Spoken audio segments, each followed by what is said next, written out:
এবারে আপনাদের সামনে পবিত্র কোরআনুল কারীম থেকে এক মূল্যবান তাফসীর পেশ করবেন হাফেজ হযরতে মাওলানা মোহাম্মদ জাহিদুর রহমান, প্রতিষ্ঠাতা পরিচালক আল-আকসা শিল্পী গোষ্ঠী ডোমার।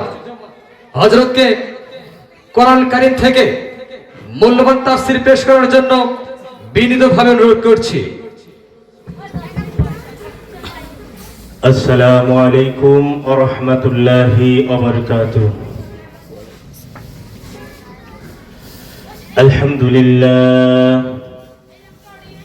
আলহামদুলিল্লাহ নাহমাদুহু ওয়া নাস্তাঈনুহু ওয়া নাস্তাগফিরুহু ওয়া নাউযু বিল্লাহি মিন শুরুরি আনফুসিনা ومن سيئات أعمالنا من يهده الله فلا مضل له ومن يضلله فلا هادي له ونشهد أن لا إله إلا الله وحده لا شريك له ونشهد أن سيدنا ومولانا محمدا عبده ورسوله الذي أرسل رسوله بالحق بشيرا ونذيرا وداعيا إلى الله بإذنه سراجا وقمرا منيرا أما بعد فأعوذ بالله من الشيطان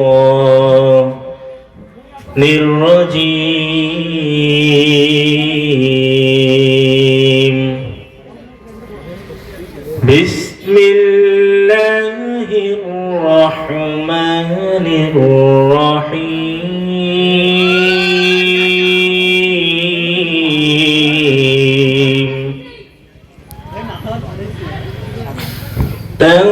تنزيلا ممن خلق الأرض والسماوات الأولى.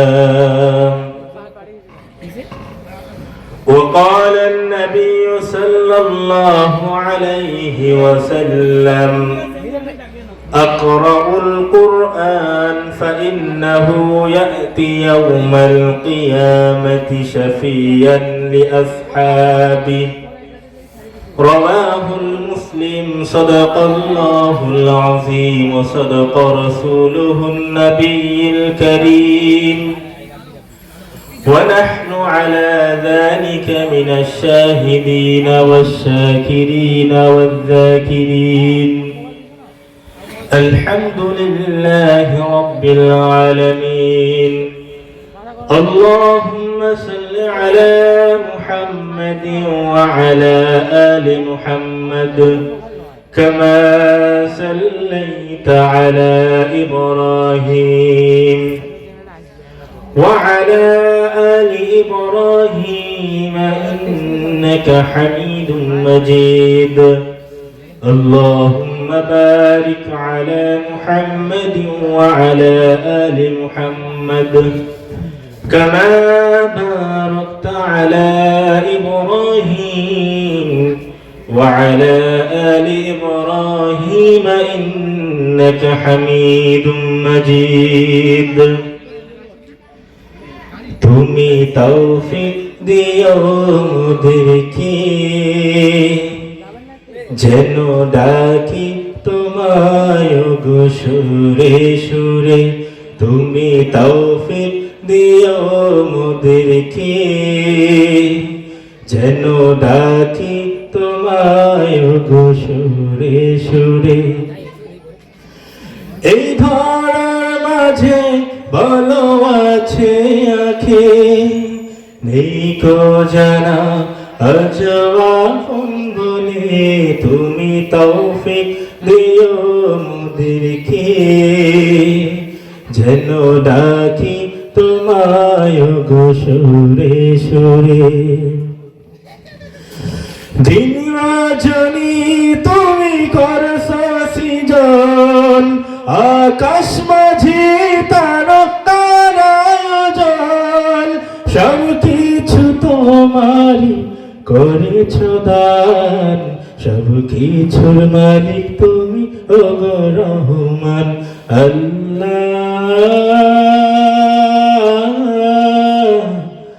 আল্লাহ তুমি তৌফিক দিও মোদেরকে, যেন ডাকি তোমায় গো সুরে সুরে। আলহামদুলিল্লাহ, তালিমুল কোরআন ইসলামিয়া মাদ্রাসা ও ইতিমখানার উন্নয়ন প্রকল্পে হাফেজ ছাত্রদের পাগড়ি প্রদান উপলক্ষে দুদিন ব্যাপী ঐতিহাসিক তাফসিরুল কোরআন মাহফিল। আজকের মাহফিলে সভাপতি হিসেবে উপস্থিত থাকবেন জনাব মাওলানা মোহাম্মদ আবুল হাসান সহকারী, মাওলানা পাঙ্গা চৌপতি, আব্দুল মজিদ আলিম মাদ্রাসা এবং আরো অন্যান্য অতিথিগণ। আজকের মাহফিলের প্রধান মুফাসসির হিসেবে তাফসীর পেশ করবেন উদীয়মান তরুণ বক্তা, বিশিষ্ট ইসলামী চিন্তাবিদ ও মুফাসসিরে কোরআন হযরত মাওলানা মুফতি আলাউদ্দিন আল আজাদি কুষ্টিয়া, এবং বিশেষ মুফাসসির হিসেবে থাকবেন হযরত মাওলানা মুফতি আবু সাঈদ, সদস্য বাংলাদেশ মাজলিসুল মুফাসসিরিন নীলফামারী ও আরো দেশ বরেণ্য ওলামায়ে কেরাম। মহান আল্লাহ তাআলার দরবারে লাখ কোটি শুকরিয়া যে মহান আল্লাহ তাআলা রব্বুল আলামিন অসংখ্য অগণিত মানুষ থেকে আমাদেরকে, আপনাকে আমাকে পছন্দ করে, ভালোবেসে, মহাব্বত করে আল্লাহ তাআলার একটি জান্নাতের বাগানে আসার এবং বসার তৌফিক দান করেছেন। সকলে বলুন আলহামদুলিল্লাহ।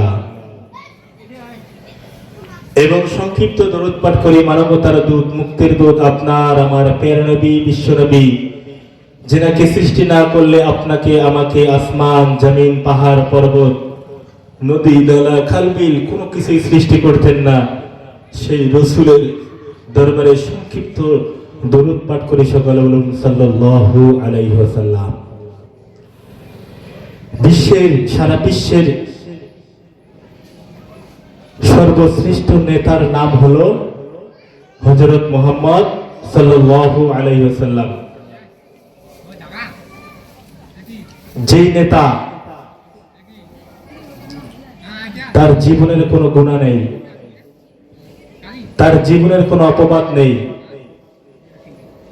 তিনি পৃথিবীতে এমন ভাবে চলেছেন যে মক্কা মদিনার কাফেররাও তাকে কোনোদিন গুনাহগার বলতে পারে নাই, ঠিক কিনা? তেনাকে আলামিন হিসাবে তেনারা মানতেন, বিশ্বাসী, সকলেই বিশ্বাস করতেন রাসূল সাল্লাল্লাহু আলাইহি সাল্লামকে। তো আমাদের সকলের উচিত যে মুহাম্মদ সাল্লাল্লাহু আলাইহি সাল্লামের অনুসরণ করা, অনুকরণ করা। সম্মানিত উপস্থিতি, মহান আল্লাহ তাআলা রব্বুল আলামিন 1450 বছর আগে এই কোরআনকে নাযিল করেছেন। কত বছর আগে? কত বছর আগে? একটু কথার উত্তর দেওয়া যাবে? কত বছর আগে? 1450 বছর আগে আল্লাহ তাআলা রব্বুল আলামিন এই কোরআনকে নাযিল করেছেন। তো এই কোরআনের অসংখ্য আয়াত থেকে আমি একটি আয়াতের কিছু অংশ তেলাওয়াত করেছি। মহান আল্লাহ তাআলা রব্বুল আলামিন 1450 বছর আগে যে এই কোরআন নাযিল করেছেন, আপনি আমি কি বিশ্বাস করি? বিশ্বাস করি? অনেকে আছে বিশ্বাস করে না, মনে করে যে আগের কোরআন আর এখনকার কোরআন এক নাই, কোরআন পরিবর্তন হয়েছে। আমি বলতে চাই যে সমস্ত নাস্তিক, বেঈমান, ইসলামের শত্রুরা বলে যে কোরআন পরিবর্তন হয়েছে, কোরআনের আয়াত পরিবর্তন হয়েছে, আমি তাদেরকে বলতে চাই যে 1450 বছর আগে যেই কোরআন নাজিল হয়েছে সেই কোরআন আর এখনকার কোরআন এক কোরআন, ঠিক কিনা? কেননা মহান আল্লাহ তাআলা রব্বুল আলামিন 1450 বছর আগে রাসূলের কাছে এই কোরআন পাঠাইছিল। রাসূল কালিমার দাওয়াত, ইসলামের দাওয়াত, কোরআনের দাওয়াত দিতে গিয়ে রাসূলের চাচা আবু জাহেল দারুন নাজওয়া সংসদের মধ্যে রাসূল সাল্লাল্লাহু আলাইহি সাল্লামকে কিভাবে দেশ ছাড়া, এলাকা ছাড়া রাসূল সাল্লাল্লাহু আলাইহি সাল্লামকে কিভাবে জুলুমের মধ্যে, কারাগারের মধ্যে বন্দী করা যায় সেই পায়চারা চালিয়েছিল। বর্তমান সময়েও যেই সমস্ত আলেমেরা এই কোরআনের কথা বলবে, ইসলামের কথা বলবে, হক কথা বলবে, তাদেরকে বর্তমান সময়ে যে কারাগারের মধ্যে জুলুম নির্যাতনের মধ্যে গ্রেফতার করা হয়েছিল কিনা, ঠিক না? হয়েছিল না? তাদের দোষ, আলেম ওলামাদের দোষ কি ছিল? যে কোরআনের দাওয়াত দিয়েছে। কিসের দাওয়াত দিয়েছে? কোরআনের দাওয়াত দিয়েছে। এছাড়া আর কোন অপরাধ ছিল না। এই কোরআনের কথা বলেছে, হক কথা বলেছে। এই কারণে তাদেরকে পবিত্র রমজান মাসে কাউকে গ্রেফতার করেছে ইফতারের সময়, কাউকে গ্রেফতার করেছে সেহরির সময়। এইরকম রমজান মাসে তাদেরকে বিভিন্ন প্রকার নির্যাতন, জুলুম, টর্চার করেছিল, ঠিক কিনা? তাদের অপরাধ কোরআনের কথা বলেছে।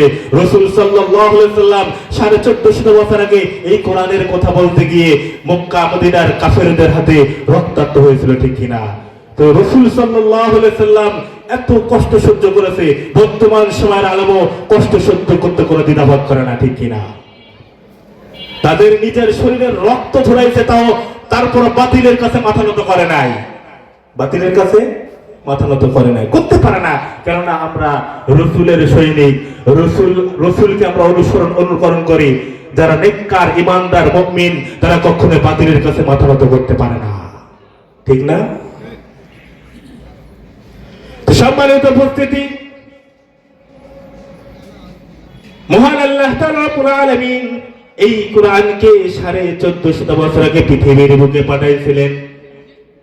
এই কোরআন এমন একটি কোরআন, যেই কোরআন 1450 বছর আগে নাজিল হয়েছে। এখন পর্যন্ত কোন ব্যক্তি, কোন বৈজ্ঞানিক এই কোরআনের ভুলভাল করতে পারে নাই।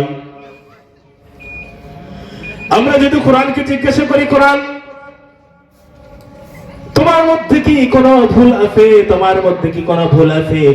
কোরআনের ভাষায় উত্তর দেয়, যালিকাল কিতাবু লা রাইবা ফি হুদাল লিল মুত্তাকিন। কোরআনের ভাষায় উত্তর দিয়েছে, ইহা এমন একটি কিতাব যার মধ্যে কোনো সন্দেহ নাই, যার মধ্যে কোনো ভুল নাই। এই কোরআনকে পৃথিবীর বুকে পাঠাইছে মানুষের হেদায়েতের জন্য। মানুষ কিভাবে সুপথ, ইমানদারের পথে আসবে, মানুষ কিভাবে নামাজ শিখবে, রোজা শিখবে, ঈমান মজবুত করবে। কোরআনের ভাষা উত্তর দিল, যালিকাল কিতাবু লা রাইবা ফি হুদাল লিল মুত্তাকিন। যে আমি এমন একটি কিতাব, আমি এমন একটি কোরআন, আমি এমন একটি গ্রন্থ, আমার মধ্যে কোনো ভুল নাই, কোনো সন্দেহ নাই। আমাকে পৃথিবীর বুকে পাঠাইছে মানুষের হেদায়েতের জন্য। বলেন সুবহানাল্লাহ। এই কোরআন উত্তর দিল না আমাদেরকে। পৃথিবীর কোন গ্রন্থ আছে উত্তর দিতে পারে না। এখন আমরা কোরআনকে জিজ্ঞাসা করব, কোরআন তোমার নাম কি? তুমি কোথায় থেকে এসেছো? তোমার বাড়ি কোথায়? কোরআনের ভাষায় উত্তর দিতেছে, বাল হুয়া কুরআনুম মাজিদ ফি লাউহিম মাহফুজ। বলেন আল্লাহু আকবার। কোরআনের ভাষায় উত্তর দিল যে আমি মহান আল্লাহ তাআলা রব্বুল আলামিন আমাকে লাউহে মাহফুজ থেকে পৃথিবীর বুকে পাঠাইছেন, আর আমার নাম হলো কুরআনুম মাজিদ। কোরআনকে লাউহে মাহফুজ থেকে পৃথিবীর বুকে পাঠাইছিলেন, আর কোরআনের নাম হলো কুরআনুম মাজিদ। কোরআনের আরেকটা নাম আছে আল ফুরকান। কি নাম? আল ফুরকান। এর অর্থ হলো যে সত্য মিথ্যার মধ্যে পার্থক্য করাই। সত্য মিথ্যার মধ্যে পার্থক্য করতে পারে এই কোরআন। এই কোরআন সত্য মিথ্যার মধ্যে পার্থক্য করতে পারে। এই কোরআন দ্বারা কোনটা কাজ করলে গুনাহ হবে, কোনটা কাজ করলে নেক হবে, সমস্ত কিছু এখানে দেওয়া আছে। যদি কোনো ব্যক্তি এই কোরআনের আয়াতগুলো তরজমা করে করে পড়ে, তাহলে সেই ব্যক্তি মধ্যে কোনো গুনাহ করতে পারে না, সেই ব্যক্তি কোনো গুনার কাজ করতে পারে না, সেই ব্যক্তি কোনো অন্যায়ের কাজ করতে পারে না, সেই ব্যক্তি কোনো জুলুম নির্যাতন টর্চার করতে পারে না, সেই ব্যক্তি কোনোদিন মানুষের আইল ফেলতে পারে না, সেই ব্যক্তি কোনোদিনও জুলুমবাজি চাঁদাবাজি করতে পারে না। বলেন ঠিক কিনা? কারণ কোরআনের শিক্ষা কখনো অন্যায় শিক্ষা দেয় না। এই কোরআন মানুষকে হক শিক্ষা দেয়। কি শিক্ষা দেয়? হক শিক্ষা দেয়, অন্যায় শিক্ষা দেয় না। এবার আমরা কোরআনকে জিজ্ঞাসা করবো, কোরআন তোমাকে কার উপরে নাজিল করা হয়েছে? কোরআন কোরআনের ভাষায় উত্তর দিতেছে, ওয়ামিনু বিমা নুজিলা আলা মুহাম্মাদ ওয়া হুয়াল হাক্কু মির রাব্বিহিম। আল্লাহু আকবার। কোরআন কোরআনের ভাষায় উত্তর দিলেন যে আমি কোরআনকে মহান আল্লাহ তাআলা রব্বুল আলামিন বিশ্বনবী মুহাম্মদ সাল্লাল্লাহু আলাইহি সাল্লামের উপর নাযিল করেছেন। কার উপর নাযিল করেছেন? বিশ্বনবী মুহাম্মদ সাল্লাল্লাহু আলাইহি সাল্লামের উপর নাযিল করেছেন এই কোরআনকে। তাহলে বুঝতে পারলাম যে রাসূলের উপর যেই কোরআন নাযিল করেছেন, এই কোরআন কোনো ভুল কোরআন না, ঠিক কি না? এখন আমরা জিজ্ঞাসা করব, কোরআন তুমি কোন মাসের মধ্যে পৃথিবীতে এসেছো, কোন মাসের মধ্যে এই জমিনে এসেছো? কোরআন কোরআনের ভাষায় উত্তর দিতেছে, শাহরু রমাদানাল্লাযী উনজিলা ফীহিল কুরআন। কোরআন কোরআনের ভাষায় উত্তর দিতেছেন যে মহান আল্লাহ তাআলা রব্বুল আলামিন আমি কোরআনকে রমাদান মাসের মধ্যে পৃথিবীর মধ্যে নাযিল করেছেন। রমজান মাসের মধ্যে পৃথিবীর বুকে আমাকে পাঠাইছেন। বলেন সুবহানাল্লাহ। তাহলে কোরআনকে মহান আল্লাহ তাআলা রব্বুল আলামিন রমজান মাসের মধ্যে পৃথিবীর মধ্যে পাঠাইছেন। কি মাসের মধ্যে? রমজান মাসের মধ্যে। কোরআনকে জিজ্ঞাসা করব, কোরআন তোমাকে কোন রাত্রির মধ্যে পৃথিবীর বুকে পাঠাইছেন? কোরআন কোরআনের ভাষায় উত্তর দিতেছেন, ইন্না আনজালনাহু ফি লাইলাতুল কদর। কোরআনকে আমরা জিজ্ঞাসা করলাম, কোরআন তোমাকে কোন রাত্রির মধ্যে নাযিল করেছেন? কোরআন উত্তর দিলেন কি? যে মহান আল্লাহ তাআলা রব্বুল আলামিন লাইলাতুল কদরের রাত্রিতে মহান আল্লাহ তাআলা রব্বুল আলামিন আমাকে পৃথিবীর বুকে পাঠাইছেন। বলেন সুবহানাল্লাহ। আপনারা জানেন কি কদর রাতকে এত সম্মানিত রাত করেছেন কেন জানেন? এই কোরআন এই রাত্রির মধ্যে নাযিল করেছেন, পরিপূর্ণ করেছেন মহান আল্লাহ তাআলা রব্বুল আলামিন। বলেন সুবহানাল্লাহ। এই কোরআন এমন একটি কোরআন যে দেখেন এই কোরআনকে যদি রেহেলের মধ্যে রাখা হয়, রেহেলটাও কোরআনের মতো সম্মানিত হয়ে যায়। বলেন সুবহানাল্লাহ। এই কোরআনকে যেই কাপড় দ্বারা ঢাকানো হয়, সেই কাপড়টাও কোরআনের মতো সম্মানিত হয়ে যায়। বলেন সুবহানাল্লাহ। আর যেই সমস্ত ব্যক্তিরা কোরআন মুখস্থ করবে, কোরআন সিনার মধ্যে রাখবে, তাহলে তাদের সম্মান কত বড় হবে বলেন? কত বড় সম্মান হবে তাহলে তাদের। যদি রেহেলের মধ্যে রাখা হয়, রেহেলটা সম্মানিত হয়।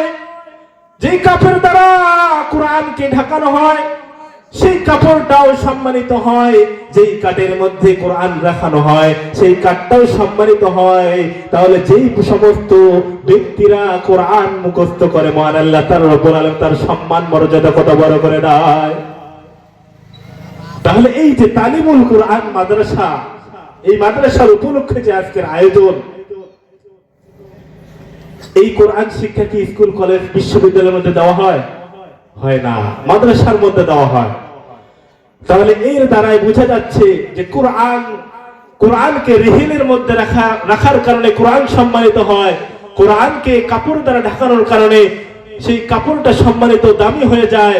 কোরআনটাকে কাঠের তক্তার মধ্যে রাখার কারণে সেই তক্তাটা সম্মানিত হয়ে যায়। একজন ব্যক্তি, একজন ছেলে, একজন যুবক যখন এই কোরআনটা তার নিজের সিনার মধ্যে রাখবে, তাহলে সেই ব্যক্তিটি কত সম্মানিত হবে, তার বাবা মা কত সম্মানিত হবে। আপনারা কি কথা বুঝতেছেন? তাহলে অবশ্যই অবশ্যই আপনার আমার সন্তানকে ইলমে দ্বীন মাদ্রাসার শিক্ষা দিতে হবে। তো ইনশাআল্লাহ দিব তো ইনশাআল্লাহ। এই মাদ্রাসার শিক্ষা দিলে লাভ কি? এই মাদ্রাসার শিক্ষা যখন আপনি দিবেন, আপনার সন্তান আপনার সঙ্গে কোনোদিন বেয়াদবি করবে না, আপনার সন্তান আপনার শরীরে কোনোদিন আঘাত করবে না, নির্যাতন করবে না, টর্চার করবে না। এই যে 2 দিন আগের ঘটনা, এক যুবক তার পিতা মাতার সঙ্গে খারাপ আচরণ করেছে, তার পিতা মাতার শরীরের মধ্যে আঘাত করেছেন, বলেন নাউযুবিল্লাহ। তার পিতা মাতার শরীরের মধ্যে আঘাত করার কারণে সেই এলাকার মানুষ, এমন দায়িত্বশীল মানুষ যে তার পিতা মাতার সঙ্গে খারাপ আচরণ করেছে। কিসের কারণে? যে এই কারণে তার পিতা মাতার সঙ্গে খারাপ আচরণ করেছে, সে নেশা করবে, মদ গাঁজা খাবে, তার বাবা মার কাছে টাকা চেয়েছে, তার বাবা মা টাকা দেয় নাই, বিধায় তার পিতা মাতার সঙ্গে খারাপ আচরণ করলো, তার পিতা মাতার শরীরের মধ্যে আঘাত করলো। কিসের কারণে? ওই যে টাকা দেয় নাই, সে নেশা করবে, মদ গাঁজা খাবে, তার পিতার মাতা টাকা দিল না, এই কারণে তার পিতা মাতার শরীরের মধ্যে আঘাত করলো, মারলো। তো সেই এলাকার মানুষ খুবই ভালো নিয়ম কানুন ছিল যে তার ছেলেকে অর্ধেক পর্যন্ত মাটির মধ্যে পুঁতেছে। কিসের মধ্যে? মাটির মধ্যে গর্ত করে পুঁতে তাকে শাস্তি দিয়েছে। কিসের কারণে? তার পিতা মাতাকে আঘাত করেছে। আজকে যদি আপনার আমার সন্তানকে আমরা ইলমে দ্বীন শিক্ষা দিতাম, দ্বীনি শিক্ষা দিতাম, কুরআন শিক্ষা দিতাম, হাদিস শিক্ষা দিতাম, তাহলে আপনার সন্তান আপনাকে টর্চার, নির্যাতন, মদ গাঁজা খাওয়ার জন্য, টাকা নেওয়ার জন্য আপনার শরীরে আঘাত করতো না। আপনি কি দেখাইতে পারবেন আজ পর্যন্ত কোন আলেম ওলামা, কোন কোরআনের হাফেজ, কোন মুফতি তার পিতা মাতার সঙ্গে খারাপ আচরণ করেছে, তার পিতা মাতার গায়ে হাত দিয়েছে? এরকম আছে? নাই, পারবেন না। কেননা তাদেরকে ইলমে দ্বীন শিক্ষা দেওয়া হয়। কেননা কোরআনের মধ্যে আছে ওয়াকাদা রাব্বুকা আল্লা তা'বুদু ইল্লা ইয়্যাহু ওয়া বিল ওয়ালিদাইনি ইহসানা। মহান আল্লাহ তাআলা রব্বুল আলামিন বলেছেন, আমি যে সমস্ত বিধি বিধান তোমাদের উপর ফরজ করেছি, এই সমস্ত বিধি বিধান পালন করার পর তোমাদের যে ইবাদত বলে তোমরা গণ্য করবা, সেটা হলো তোমাদের পিতা মাতাকে ইহসান করো, দয়া করো, ভালোবাসো। কি করো? মহান আল্লাহ তাআলা রব্বুল আলামিন বলেছেন যে আমার যে সমস্ত বিধি বিধান ইবাদত রয়েছে, সেই ইবাদত গুলো করার পর তোমার পিতা মাতার ইবাদত করো, তোমার পিতা মাতার ইবাদত করো। ওয়াসকুরুনি নামের একজন সাহাবী ছিলেন, তিনার অনেক ইচ্ছা যে মুহাম্মদ সাল্লাল্লাহু আলাইহি সাল্লামের সঙ্গে সাক্ষাৎ করবেন, দেখা করবেন, তিনি সাহাবা হবেন। কেননা যে সমস্ত ব্যক্তি মুহাম্মদ সাল্লাল্লাহু আলাইহি সাল্লামের সঙ্গে সাক্ষাৎ করেছেন, মুহাম্মদ সাল্লাল্লাহু আলাইহি সাল্লামের কাছে কালিমা পাঠ করে মুসলমান হয়েছেন, সেই ব্যক্তিদেরকে সাহাবা বলা হয়। কাদেরকে বলা হয়? যে যারা রাসূলের সঙ্গে সাক্ষাৎ করে ঈমান আনবে, কালিমা করবে, পড়বে, তারাই সাহাবা বলে গণ্য হবে। তো ওয়াসকুরুনির খুব ইচ্ছে ছিল যে কি হবে, সাহাবা হবে, কিন্তু তার মা অসুস্থ ছিলেন। কি ছিলেন? অসুস্থ ছিলেন। ওয়াসকুরুনি রাসূল সাল্লাল্লাহু আলাইহি সাল্লামের দরবারে চিঠি পাঠাইলেন, ইয়া রাসূলুল্লাহ সাল্লাল্লাহু আলাইহি সাল্লাম, আমার খুব ইচ্ছে যে আমি তোমার সঙ্গে সাক্ষাৎ করব, আপনার সঙ্গে সাক্ষাৎ করব, আমি কালিমা গ্রহণ করব, ঈমানদার হব, সাহাবা হব, কিন্তু আমার মা ভীষণ অসুস্থর কারণে, অসুস্থ থাকার কারণে আমি আপনার কাছে যাইতে পারতেছি না, আমি সাহাবা হতে পারতেছি না। তখন রাসূল সাল্লাল্লাহু আলাইহি সাল্লাম অপর হাদিসের মধ্যে লিখে দিলেন, ওয়াসকুরুনি, তোমার আমার কাছে আসার কোনো দরকার নাই, তুমি তোমার মায়ের খিদমত করো, মায়ের সেবা যত্ন করো, মায়ের খিদমত করে মাকে সুস্থ করো, তোমার আমার কাছে আসার দরকার নাই। সুবহানাল্লাহ বলবেন না? কিসের? যে আমার কাছে আসার দরকার নাই, তুমি তোমার মায়ের ইবাদত করো, মায়ের খিদমত করো, এটাই আল্লাহর দরবারে পৌঁছে যাবে। রাসূলুল্লাহ সাল্লাল্লাহু আলাইহি সাল্লাম উমর রাদিয়াল্লাহু তাআলা আনহুকে বললেন যে, এ উমর, অমুক শহরের মধ্যে একজন ব্যক্তি বসবাস করে, তার নাম হলো ওয়াসকুরুনি। কি নাম? ওয়াসকুরুনি। তিনি এমন বড় ব্যক্তি, এমন বড় বুজুর্গ ব্যক্তি, আল্লাহর ওলি। যদি ওই ব্যক্তি কোন জায়গার মধ্যে আসে, তুমি সেখানে গিয়ে সর্বপ্রথম তার কাছে দোয়া নিবা। কি নিবা? দোয়া নিবা। এক পর্যায়ে ওয়াসকুরুনির সঙ্গে উমর রাদিয়াল্লাহু তাআলা আনহুর সাক্ষাৎ হয়ে গেলেন। সাক্ষাৎ হওয়ার পর উমর রাদিয়াল্লাহু তাআলা আনহু ওয়াসকুরুনিকে জিজ্ঞাসা করলেন যে, এ ওয়াসকুরুনি, তুমি কি এমন ইবাদত করেছো যে আল্লাহর কাছে এমন সম্মানী হয়েছো, রাসূলের কাছে এমন সম্মানী হয়েছো? তখন ওয়াসকুরুনি বললেন যে, উমর, আমি এমন কোন ইবাদত করি নাই, এমন কোন আমল করি নাই যে আমি এত বড় বুজুর্গ হয়েছি। আমি সামান্য আমার মায়ের ইবাদত করেছি। রাসূল সাল্লাল্লাহু আলাইহি সাল্লাম বলেছেন যে আমার কাছে আসার কোনো দরকার নাই, তুমি তোমার মায়ের ইবাদত করো, মায়ের খিদমত করো। হয়তোবা এই কারণে আল্লাহ তাআলা রব্বুল আলামিন আমার সম্মান বৃদ্ধি করে দিয়েছেন। বলেন সুবহানাল্লাহ। পুরো আশ্চর্য হয়ে গেলেন যে কি ব্যাপার, মায়ের খিদমত করার কারণে এত বড় আল্লাহর ওলি হয়ে যায়? তাহলে কি